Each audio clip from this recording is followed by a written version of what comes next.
Vía Pública. ¿Cómo están ustedes? Muy buenas noches. Bienvenidos a Vía Pública. Este lunes 8 de marzo. Claro, el 8M, que conmemora internacionalmente el Día de la Mujer. Una jornada distinta. Distinta a las anteriores 8M, aunque no tan distinto al último, porque también ya se hablaba de pandemia en el mundo y nosotros estábamos ya con el primer caso, recordémoslo, de coronavirus. Pero de igual forma, contó con una serie de actividades a lo largo de todo el país. Esto es una bola de nieve que crece la demanda por igualdad y la demanda por la dignidad de las mujeres y justicia de las mujeres que año a año solamente y en buena hora crece.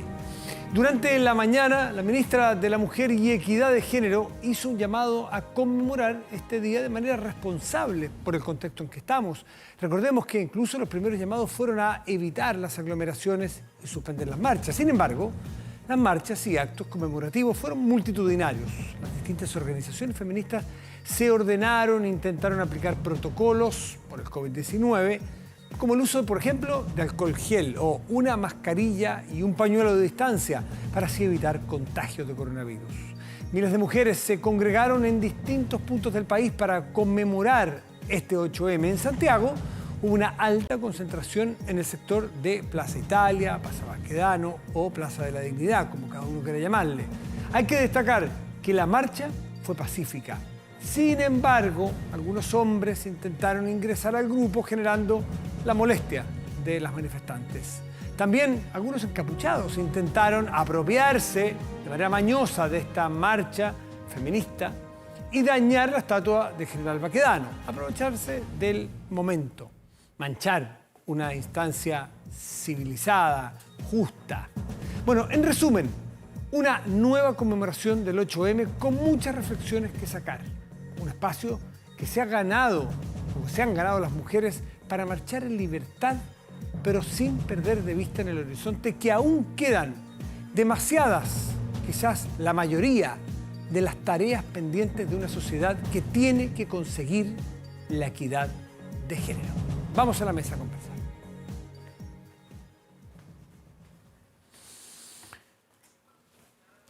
Claro, muchísimas tareas pendientes. La equidad de género implica demasiadas cosas. Partamos por la igualdad en dignidad, la igualdad en derechos, el trato no violento a las mujeres. Parece de perogrullo, pero hay mucha violencia aún. En el año de pandemia creció la violencia en contra de la mujer. Queda la igualdad de derechos en el mercado laboral.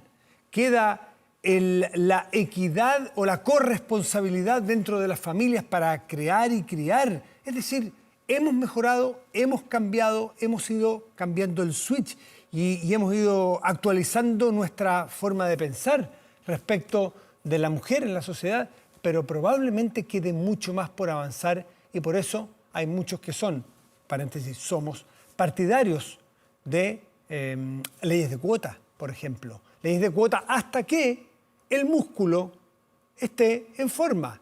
Esto es como un cuerpo que tiene dos piernas. Si una pierna tiene un músculo más atrofiado, bueno, vamos a cojear. Si tenemos los dos músculos, vamos a caminar bien y derecho. Hombres y mujeres son dos músculos de una sociedad que tienen que complementarse y funcionar en igualdad de condiciones.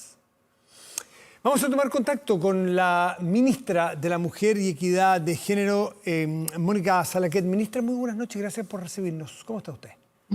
Buenas noches, Matías. Gracias a ti por poder tocar estos temas que son tan relevantes para las mujeres de Chile, pero para la sociedad en su conjunto. Sí. Como tú bien decías, una sociedad que quiere avanzar, ¿no es cierto?, que quiere alcanzar el desarrollo, es una sociedad que debe entregarle las mismas posibilidades, ¿no es cierto?, tanto en derechos como en oportunidades a hombres y mujeres. Quiero partir por el tema que es más oscuro, más triste, más lamentable y más coyuntural, que es la violencia. Leí unas cifras que no quiero ni decirlas porque capaz que me equivoqué al leerlas, porque las encontré demasiado altas. El último año la violencia de género, el año de pandemia, ¿es verdad que creció respecto de lo que veníamos registrando? Creció el número de llamados a los canales que nosotros tenemos abiertos, tanto como orientación y ayuda. Pero efectivamente el confinamiento, la crisis sanitaria, obligó a que muchas mujeres tuviesen que convivir las 24 horas con un potencial agresor o con un hombre que ya de antemano las agredía. Y eso nos vulneró aún más. Y es por eso que fortalecimos los canales de contingencia, el 1455, pero también pusimos a disposición un WhatsApp silencioso, que fue una política tan exitosa y tan bien valorada por las mujeres que definimos mantenerla como permanente. Incluso, Matías, hay otros países que la están replicando por el éxito que ella tuvo, porque durante la cuarentena, ¿no es cierto?, los horarios de toque de queda, por más que hay un instructivo que permite que una mujer que se sienta amenazada o vulnerada pueda salir a cualquier hora del día o de la noche, independiente de qué fase esté la comuna en que vive, para ella se les dificultó salir a pedir ayuda, ¿no es cierto?, a Carabineros o a PDI. Y este WhatsApp silencioso nos creó un vínculo con ellas que nos permitió, en algunos casos, llegar hasta sus hogares para poder socorrerla. Ministra, lamentablemente... Sí. Ministra, disculpe, hoy día el presidente de la República, usted y el equipo de gobierno plantearon y adelantaron un proyecto que tiene que ver con este registro de deudores. Pero antes de eso, ¿qué es lo coyuntural? ¿Qué es lo de hoy? Que está partiendo probablemente su tramitación o va a partir pronto su tramitación legislativa. Me gustaría que recapitulemos un poco en otras legislaciones de las cuales nos hemos llenado la boca, hemos quedado felices porque se presentaron, pero allí están. Le pongo el caso de el compartir hombres y mujeres o compartir corresponsabilidad en el costo de una sala cuna de un hijo, tanto para hombres como para mujeres. Entiendo que está recién en la Comisión de Constitución en la Comisión de Trabajo del Senado, está desde agosto del 2018. Cacareamos la sociedad, hablamos de lo importante que era, pero no avanza y sigue siendo muy injusto con las mujeres que cargan con el costo completo de tener un hijo y tener que dejarlo en una sala cuna, por ejemplo. Efectivamente, la ley de sala cuna universal urge sacarla, está dentro de nuestro programa de gobierno. Lamentablemente se entrampó la discusión, pero nosotros tenemos toda la intención de volver a reactivarla con mucha fuerza este año. Creemos que esta pandemia evidenció la urgencia de sacar un proyecto como este que sigue generando discriminaciones, ¿no es cierto?, y se convierte en una barrera para la inserción laboral femenina. Vimos que esta pandemia nos hizo retroceder más de una década, Matías. El año 2020, en enero del 2020, en Chile habíamos llegado a nuestro máximo histórico en materia de inserción laboral femenina, que fue el 53,3%, pero ya en julio se habían perdido 900.000 empleos, una cifra muy compleja, sobre todo por el tiempo que nos tomó llegar a ese 53,3% y hoy día estamos como hace 12 años atrás. Y lo que más nos preocupa además hoy es que hay un 54% de mujeres en edad de trabajar que ni siquiera están buscando empleo hoy día, porque como la red de cuidados tuvo, ¿no es cierto?, que no pudo funcionar debido a la pandemia, las mujeres tuvimos que, muchas de ellas, no poder retornar precisamente para hacerse cargo de su familia. Y ahí está lo que tú bien decías. Tenemos que avanzar hacia una sociedad corresponsable, una sociedad donde ya no es suficiente que nos ayuden, donde tenemos que compartir las labores domésticas, donde tenemos que compartir nuestras responsabilidades de cuidado, tanto con niños, niñas, adultos mayores o personas enfermas, ¿no es cierto? Y solo así vamos a poder dar pasos importantes donde tanto hombres como mujeres podamos tener un desarrollo integral en la sociedad chilena. Me gustaría saber, por ejemplo, en esta ley que le señalaba yo de salas cuna, o en la que va a venir, ¿qué es lo que tranca? Usted se trancó. Uno no se puede quedar tan tranquilo como, mire, íbamos avanzando en la tramitación de una ley que es tan potente para que las mujeres entren al mercado laboral compartiendo los gastos con los padres de las criaturas. ¿Qué cosas trancan leyes como esa que parecen ser tan obvias? Más bien, dijimos, ¿quién se opone para saberlo? A ver, lamentablemente muchas veces se ideologizan este tipo de leyes y que hacen difícil, ¿no es cierto?, continuar su tramitación. Pero yo espero que este no va a ser el caso con la ley que el presidente dio a conocer hoy día y que mañana vamos a ingresar al Congreso, porque aquí hicimos un trabajo previo. Durante 60 días construimos una mesa donde estuvieron presentes parlamentarias de los distintos sectores políticos, estuvieron representantes de los tribunales de familia, del Poder Judicial, de la academia, en conjunto con el Ministerio de Justicia. ¿De qué se trata este registro? Ministra, cuéntenos los minutos que nos quedan, ¿de qué se trata este registro? A ver, aquí queremos hacer una transformación profunda a la actual ley de pago de pensiones de alimentos, que claramente ha fracasado porque el 80% de las demandas de alimentos no se pagan en nuestro país. En la última década, Matías, se instauró la cultura del incumplimiento en esta materia, lo que es un derecho para nuestros niños y niñas, e indudablemente también es una forma de violentar o manipular a miles de mujeres y madres a lo largo del país. En la práctica, ¿qué le va a ocurrir a un deudor? Primero que nada, le quitamos la carga a la madre. Hablo de la madre porque el 99% de las alimentarias son madres, son mujeres, y hoy día la responsabilidad va a caer en el deudor. Una vez que este hombre, este padre, que no pagó 3 pensiones consecutivas o 5 de manera intermitente, va a ser ingresado a este registro nacional de deudores, y lo cual va a tener una serie de restricciones, desde para poder sacar un crédito, ¿no es cierto?, desde 50 UF hacia arriba, o poder renovar su pasaporte o licencia de conducir, o si quiere ser contratado en un organismo público o ser ascendido en un organismo público, también va a tener que pagar sus pensiones o proponer un sistema de pago que tribunales lo acepte por ser un sistema consistente, ¿no es cierto? Y así una serie de medidas que le va a complicar la vida al deudor y que creemos lo va a estimular, ¿no es cierto?, a pagar, a saldar esas cuentas y a cumplir con lo que es una obligación de los padres y madres de nuestro país, y no seguir dejando solas, como sucede lamentablemente hoy día, a miles de madres que no solo educan solas a sus hijos, sino que además muchas veces, porque así me lo han dicho de forma reiterada, Matías, miles de mujeres: ministra, tengo que mendigar que me paguen lo que por derecho requieren nuestros hijos.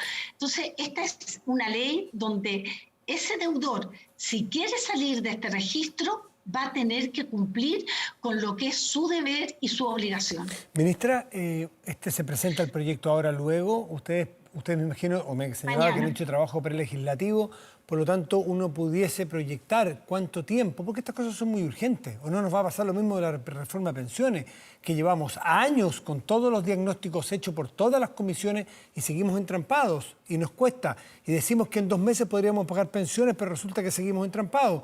Aquí que no nos pase lo mismo. ¿Cuánto tiempo tiene usted previsto que puede haber una aprobación de esta ley? Nosotros conversamos hoy día con el ministro de Justicia y esperamos, y nuestra voluntad realmente, y siento que así es, porque hay un apoyo transversal, y precisamente por eso hicimos un trabajo previo, porque hoy día hay varias iniciativas dando vuelta en el Congreso. Aquí rescatamos lo mejor de cada una de ellas y también vimos evidencia comparada, y esperamos que en el transcurso de este año esto sea una ley de la República y podamos revertir esta cultura, como te digo, que se ha instalado en nuestro país, que es la cultura del incumplimiento en materia de pago de pensiones de alimentos. Perfecto. Mónica Salaquet, ministra de la Mujer, muchísimas gracias por atendernos esta noche. Gracias. Que esté muy bien. Gracias. Vamos a hacer nosotros una pausa. Espérenos, ya volvemos.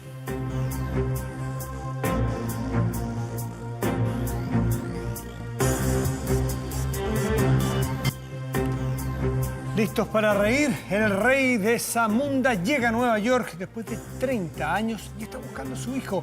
No te pierdas el estreno de Un Príncipe en Nueva York 2, la comedia más esperada del año, solo en Amazon Prime Video. Este 5 de marzo ya comenzó. Y nosotros vamos a tomar contacto de inmediato con el presidente de la SOCIMI, que es la Sociedad Chilena de Medicina Intensiva. Darwin Acuña es su presidente y está con nosotros aquí en Vía Pública. Darwin, buenas noches, gracias por recibirnos. Hola Matías, ¿qué tal? Gracias a ti por el contacto. Bueno, yo lamentablemente tengo que decir que yo sé que he estado todo el día dando bastantes entrevistas porque estamos todos muy preocupados y ustedes son de alguna manera, ya lo vimos, de alguna manera el cuello de botella y donde se producen los decesos y es donde uno tiene que preocuparse porque claro, son graves los contagios, la circulación, pero ya se pone castaño oscuro la cosa en las camas intensivas que ustedes tienen que ponerle el hombro allí. ¿Cómo está la situación? ¿Es tan grave como se está planteando? Yo lo calificaría de una situación bien al límite, casi crítica. Siempre hay que tener en cuenta que las camas de UCI en Chile están bastante ocupadas. Eso no es novedad. Es difícil encontrar en general una UCI con menos del 80% de ocupación. Pero obviamente cuando nos enfrentamos a una situación como esta, de una pandemia tan complicada, con una segunda ola que ha sido bien dura, nos asusta un poco porque todos los días tenemos, no sé, 160, 170 camas disponibles que prácticamente son virtuales y con un plan de expansión, pero con muchas limitaciones a ese plan de expansión. Entonces, estamos preocupados, lo hemos manifestado, nuestras UCI están muy llenas y nos preocupa sobre todo la cantidad de contagios diarios, que obviamente repercuten en una cantidad de días en nuestras UCI. ¿Podemos hacer números de alguna manera? Y disculpen que partamos de los fenicios.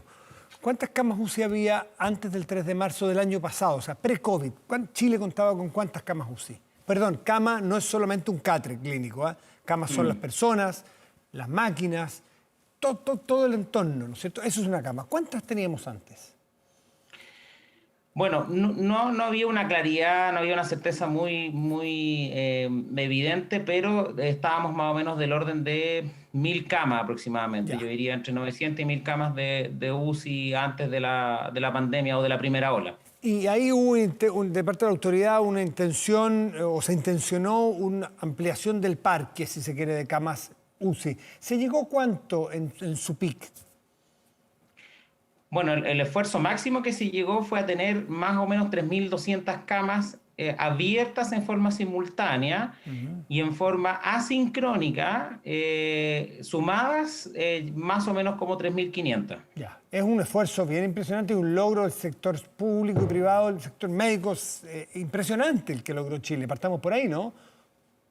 Sí, fue impresionante. La verdad que yo creo que ni en nuestros mejores sueños hubiéramos pensado que podíamos llegar a ese número, considerando los espacios físicos, los insumos, el equipamiento, el personal, etcétera. Fue un esfuerzo que me parece que fue heroico. Fantástico, sin duda. Desde los trabajadores de la salud hasta las autoridades del ministerio, en fin. Vamos a poner ese número, 3.500, 3.800, porque usted depende si son asincrónicos. ¿Cuánto de ese total al que se llegó a estar ocupado en el momento más crítico del año pasado? Bueno, no hay que olvidar que obviamente en ese momento la mayor cantidad de pacientes eran COVID, 80% aproximadamente, pero habían también no COVID. Entonces, en el fondo, las 2.300 camas que te comentaba antes en forma sincrónica fueron las que se llegaron a ocupar en un momento, 3.200 más o menos. 3.200.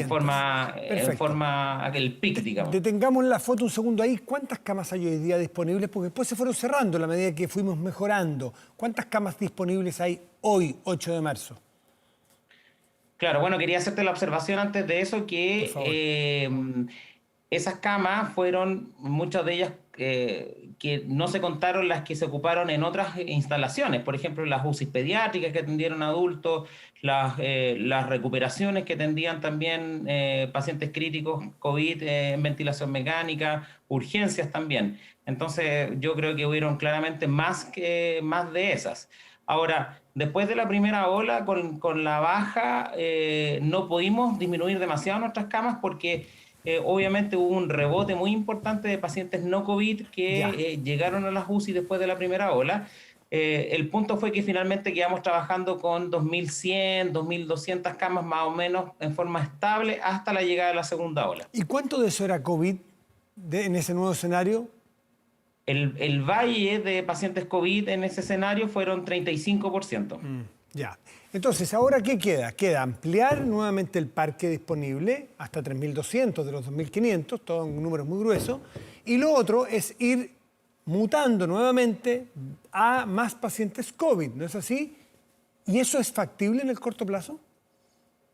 Lo que pasa es que la segunda ola se vino con todo, creo yo, y yo ayer revisaba un poco los números y veía que, por ejemplo, el 13 de enero teníamos estas 2.100 camas aproximadamente, y al día de hoy tenemos casi 2.900, o sea, tuvimos un aumento de aproximadamente 800 camas en un plazo de 2 meses, digamos, menos. Y eso fue por las exigencias propias de la segunda ola, tanto es así que del 35% de pacientes COVID en ese tiempo, pasamos ahora al 75% de los pacientes que son COVID ocupando nuestras camas de UCI. Entonces, la expansión ha tenido que ser muy rápido, bien violenta, y han salido estos decretos, ¿cierto?, que obligan a los centros privados, sobre todo, a aumentar las camas al 100% de lo que se tenía en la primera ola, pero en un esfuerzo que yo te diría que es más grande que el que se hizo en la primera parte. ¿Vamos a tener que llegar a tener más camas que en la primera parte que el año pasado? O sea, yo espero que no, la verdad. Yo no sé si en algún momento tú recuerdas que el ministerio diseñó 3 escenarios en que tenían relación con la cantidad de casos diarios, siendo el más catastrófico 9.000 casos diarios. Claro. Y eso implicaba tener cerca de 4.500 camas de UCI, y eso podría ser teórico, pero la verdad que en la práctica lo veo muy, muy, muy poco probable. Por eso es que nosotros esperamos que ojalá nos pudiéramos quedar máximo en 3.200, 3.300, que fueron lo que se llegó en la primera ola, porque si necesitamos más, no sé si podemos llegar. Ahora, de esos 9.000, que era el escenario más catastrófico, hay que considerar que son 9.000 casos diarios, hipotéticos, muchos de ellos asintomáticos, porque tiene que ver con el BAC, que es la búsqueda activa de casos. No, el año pasado, el 100% prácticamente de los casos, o 100%, eran personas que llegaban afectados por el mal y por lo tanto tenían evidentemente los síntomas y estaban aquejados, tenían que buscar una respuesta médica. Hoy día la autoridad va a buscar a gente que no tiene idea que lo tiene, hace PCR y le dice, usted tiene.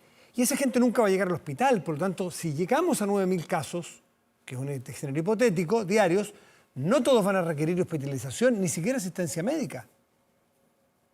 Claro, pero bajo la premisa de ese mismo ejercicio, Matías, que fue el ministerio, también bajó la pretensión de pacientes que van a caer a UCI. En un principio eran 5%, y ahora se cree que son 2,5 o 3% en relación a ese mismo número, digamos. Aún así, es una gran cantidad de gente que podría requerir camas de UCI. Sí. Ahora, está el juego también de la vacunación y todas sus implicancias, pero nosotros hemos querido un poquito sacar de la ecuación las vacunas, porque estamos hoy viviendo este tema de saturación de camas, y el efecto vacuna no lo vamos a tener hasta un mes más, creo yo. Claro, bueno, era la parte que quería agregar de la ecuación, como dices tú, Darwin Acuña, porque se pretende terminar marzo con todo el segmento de la población que es grupo de riesgo, que es el grupo que, según las estadísticas del año pasado, eran mayoritarios y por lejos mayoritariamente los que requerían atención médica. Y esos van a estar bastante bien cubiertos de aquí a 2-3 semanas, ¿no? Entonces eso también puede tender a, voy a decir un chilenismo, a chantar esta demanda tan brusca que han tenido las camas UCI, ¿no? Bueno, sí, tenemos una muy linda experiencia de lo que pasó en Israel, que incluso fue publicada hace un par de semanas en una revista muy prestigiosa médica, que mostraba la experiencia de una baja pero ostensible en las hospitalizaciones y en la muerte, y no solo eso, sino que también en las infecciones. Yo creo que Gran Bretaña también ha mostrado una experiencia similar, y por lo tanto apuntamos a eso. Yo creo que dentro de la estrategia tan positiva que ha sido la vacunación precoz, es precisamente apuntar a tener un impacto pronto en las hospitalizaciones y en la mortalidad. ¿Ustedes calculan cuándo puede esta curva ceder? ¿Cuándo se puede producir esa cosa tan linda que dices tú que ocurrió en Israel, en Gran Bretaña? ¿Para cuándo lo esperan ustedes? Difícil predecirlo. Se supone que más o menos de 10 a 15 días post segunda dosis uno debería tener desarrollado ya una inmunogenicidad importante. Por lo tanto, si se están durante esta semana partiendo la segunda dosis o la semana pasada, yo espero que dentro de abril, mediados de abril, uno pueda ver el impacto. Ahora, por eso que comentaba adelante que en la ecuación hay muchas variables, porque también ahora se ha visto una gran cantidad de personas jóvenes que están ocupando nuestras camas de UCI. Por lo tanto, también ahí uno, claro, se logra soslayar o saltar el problema de los adultos mayores, pero ahora, si vienen ahora pacientes más jóvenes o crónicos jóvenes, también va a ser una complicación. En los momentos más complicados recuerdo que ustedes insistían mucho en que las camas no se cansan, las camas no se agotan, las camas incluso no toman vacaciones, ni duermen. Pero ustedes y todos los asistentes ahí tienen que tener horas libres, tienen que descansar, tienen que salir de un hospital, tienen que tomar vacaciones. ¿Cuán agotado está el contingente médico, el contingente humano? ¿Cuántos de ustedes pudieron salir de vacaciones, aunque sea una semana, este verano para enfrentar esta tercera ola? Es decir, ¿cómo pilla el capital humano médico esta tercera ola? Bueno, es un fenómeno bien curioso, porque tal como te comentaba al principio de la entrevista, las UCI en general siempre están llenas. Nosotros siempre trabajamos con pacientes graves, siempre trabajamos muy de cerca con la muerte, pero la verdad que en las patologías clásicas de UCI uno como que lo aprende a llevar. Sin embargo, el COVID ha sido una situación muy dramática, es una enfermedad muy dura, es una enfermedad que es muy sola, perdón. Y en el fondo eso hace que además afecte mucho al personal. El personal estuvo solo, con miedo a enfermarse, muchos se enfermaron, lamentablemente muchos fallecieron también. Entonces ese desgaste se produjo en forma muy acentuada en el personal de salud, con unos índices de burnout que nosotros en una reciente encuesta publicamos que era casi el 87% de las casi 2.000 personas que lo respondieron. Entonces estamos frente a una situación inédita de lo que es el cansancio del personal, las pocas posibilidades de descanso, la lucha permanente por un año, y eso evidentemente nos hace trabajar al límite con una cantidad de gente que en la medida que ha ido avanzando la segunda ola ha seguido cayendo. Estamos hablando de 30% de licencias de todo tipo en el personal de salud, y eso la verdad es súper crítico. Y a mí me parece, la principal limitante para seguir aumentando las camas. Darwin, recordemos que cuando llegó la primera vacuna, las de Pfizer, si no me equivoco, fue el 25 de diciembre, 24 o 25 de diciembre. Acertadamente, pienso yo, ustedes podrán decir lo mismo, a lo mejor, se privilegió a justamente el sector que tú representas hoy día, las personas que están en la primera línea médica para vacunar. Me imagino que a esas personas ya se le pusieron las 2 dosis, por lo tanto ya están cubiertas, están con la cantidad de inmunidad suficiente para trabajar bien. ¿Eso se ha notado en el entorno médico de ustedes? Bueno, sí, yo creo que dentro de los alicientes anímicos, más allá de la respuesta propia de la vacuna, obviamente fue este proceso. Yo creo que para nosotros fue un tremendo premio y nosotros lo agradecimos en su momento, el que nos hayan escogido ser el primer grupo de vacunación, porque obviamente entrega un apoyo que antes no teníamos, que era el tremendo miedo a contagiarnos. Ahora, yo no tengo los números para saber si ha disminuido importantemente la cantidad de contagios y de personas graves en nuestra UCI que pertenecen a nuestros equipos. Sin embargo, creo que esto tiene que tener un impacto sí o sí. Y bueno, y dentro de todos los grandes cuidados que nosotros tomamos para no enfermarnos, la vacuna es un apoyo que me parece fundamental. Sin duda. Darwin Acuña, presidente de la Sociedad Chilena de Medicina Intensiva, como siempre, muchísimas gracias por atendernos. Que estés muy bien. No, gracias a ti, Matías, y bueno, que ojalá que siga todo bien para todos nosotros. Sí, cada uno tiene que poner de lo suyo. Que estés bien, buenas noches. Chao, buenas noches. Hacemos una pausa y ya volvemos aquí en Vía Pública. Espérenos.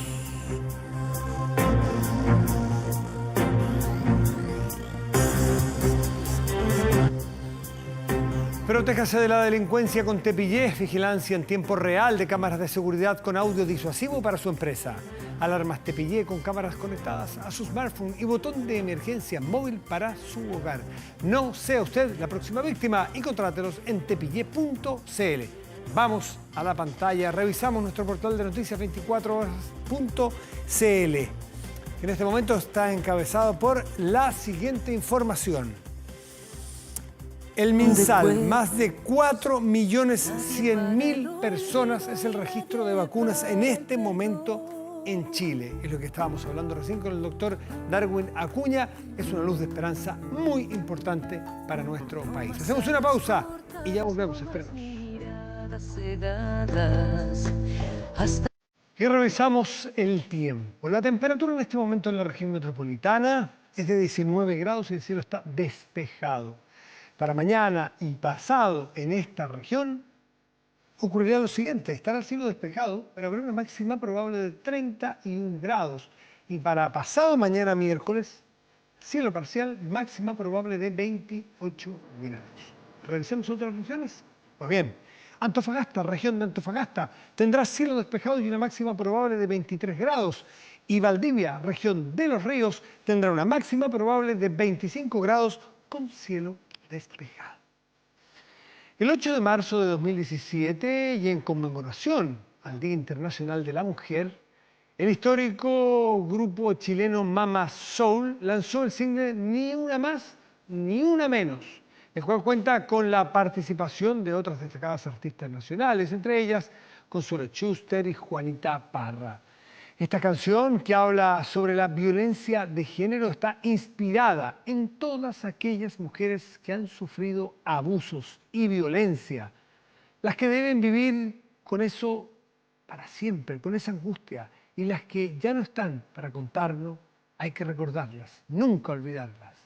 El video es dirigido por Gabriela Toro y protagonizado por la actriz Patricia López. Incluye imágenes de mujeres anónimas y también de artistas como Mon Laferte, Palmenia Pizarro, Mariel Mariel y Javiera Mena. Hoy, 8M, terminamos la edición con esta inspiradora canción en el Día Internacional de la Mujer. Muy buenas noches y gracias por venir.